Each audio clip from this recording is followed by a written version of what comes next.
Teacher என்ன பண்ணிட்டு இருக்கீங்க? அமைதியா இருக்கணுமா?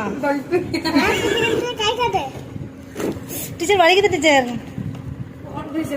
டீச்சர் என்ன எழுதுறீங்க?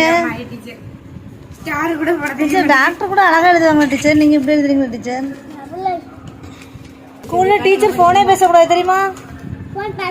போன் பேசிட்டே ஸ்டூடெண்ட் பாடம் எடுக்க கூடாது தெரியுமா? நடத்தலாமே. செல்லு கொண்டு வந்திருக்காங்க ஸ்கூலுக்கு. நான் தான் ஸ்கூலுக்கு அங்க அம்மா போன் அடிக்க ஒண்ணு சொல்லல மிஸ். போன் கொண்டு வந்திருக்காங்க மிஸ். உங்க ஸ்டூடண்ட் ஸ்கூலுக்கு போன் கொண்டு வந்திருக்காங்க. போன் அப்பங்க டீச்சர். கை கட்டு. டீச்சர் கொஞ்சம் வீடியோ மட்டும் எடுத்துக்கிறேன் டீச்சர், அப்புறம் தரேன் டீச்சர். யூடியூப்ல டீச்சர் யூடியூப்ல போடுறேன். போன் பத்தி சொல்ல டீச்சர் உங்களுக்கு டீச்சர் உங்க வேலை போறதுக்கு தான் வீடியோ எடுக்கணும் டீச்சர். உங்க மகா